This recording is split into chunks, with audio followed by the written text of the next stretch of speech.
everybody. In this video, we're gonna talk about the African wolf, or what's so known as the Canis Lupaster. And our video is titled Guardians of the Canis Lupaster, a quest for preservation, made by Sama Mahmoud, Logina Mosaad, and Eriny Atef. And we're gonna go through several contents. Number one, we're gonna introduce our animal and we're gonna mention a fact sheet. Thirdly, we're gonna mention endangerment issues, and finally, we're gonna talk about the efforts of the Egyptian government.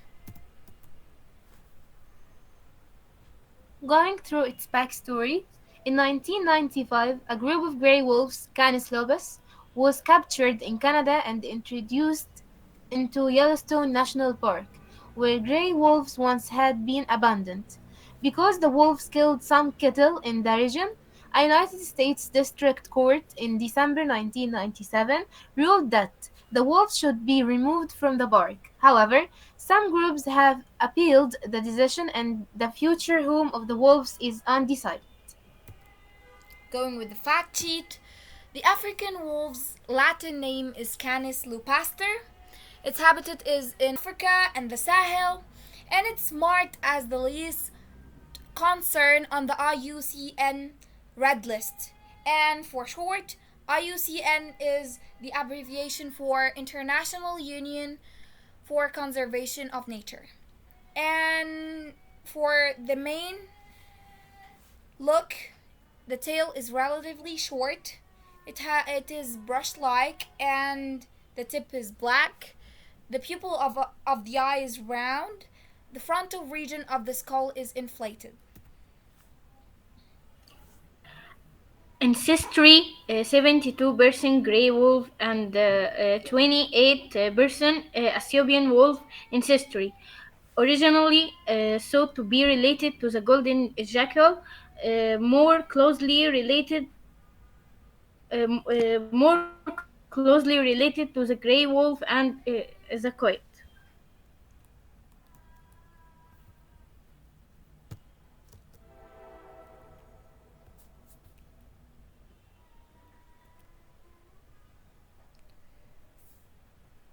Habitat. Little is known about this elusive wolf's natural history. Recent settings and DNA tests suggest that the Egyptian wolf may have spent time in the Nile Delta flooded savanna ecoregion. Haven't you noticed something? The grey wolf and the African wolf aren't alike. The size of the African wolf is small relative to the size of the grey wolf.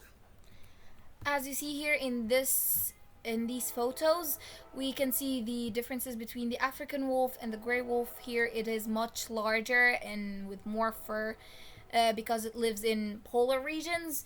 And in comparison to the African wolf, which looks more weak and with less fur due to its living in the desert.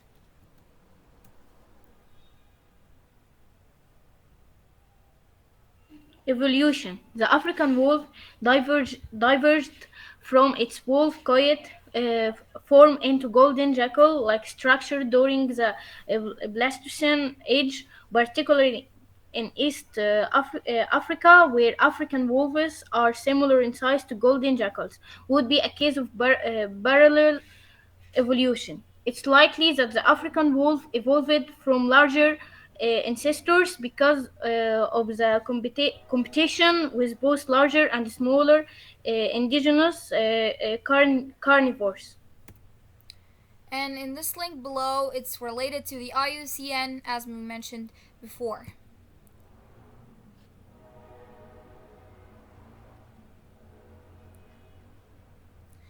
As you see here, this is the red list. And in this here, we have mentioned the habitat of the African wolf. It lives in the savanna. Here is the map. And the taxonomy here, its main kingdom is in Animalia, and the class is Mammalia. The genus is Canis and Zovita. And it is marked by the IUCN as the least concern. And it's published in 2019. Okay.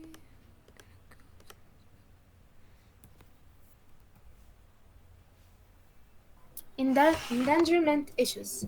Some countries in the range of golden wolves are currently or frequently in a state of war and other extreme conflict, which leads to increased habitat loss and fragmentation. The number of illegal killings was shown to increase drastically after a couple of years of war. The list of species killed likely includes golden wolves because of their status as livestock predators. Outside of war-torn areas, widespread habitat loss due to human settlement, expansion and overgrazing by livestock also occurs in the range of African wolves. However, these are unlikely to have as large of an impact of on African wolf populations compared to the factors discussed above. The African wolf prevents competitive exclusion from black-backed and side-striped jackals by inhabiting grasslands and being more active during the day. While it generally avoids direct competition, it may prey on jackal pups, but still continues and yields to adult jackals in disputes over carcasses. It coexists with African wild dogs through racehorse partitioning, and here encounters with the Ethiopian wolves are typically they are hostile, with Ethiopian wolves dominating if territory boundaries are crossed. Human persecution limits African wolf populations, but instances of cross species adoption have been recorded. And as you see here in this photo, we can see the wolf um, eating on here some jackal pup or so.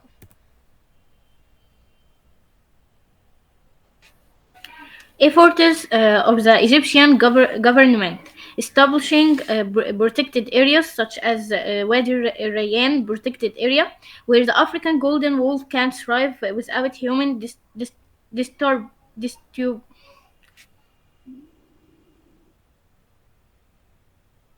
Human disturbance.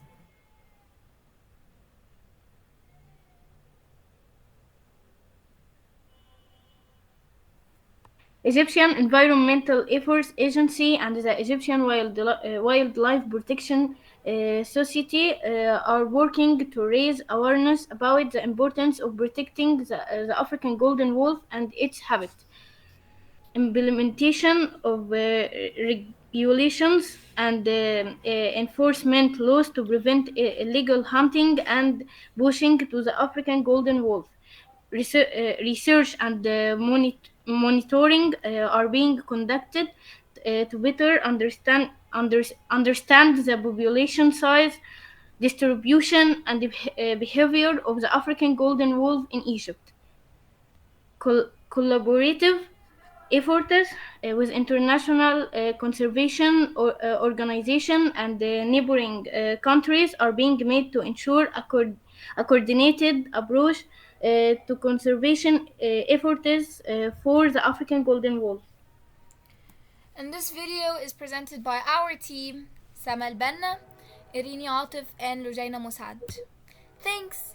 Do you have any questions? Don't hesitate to contact us. These are our emails, and thank you.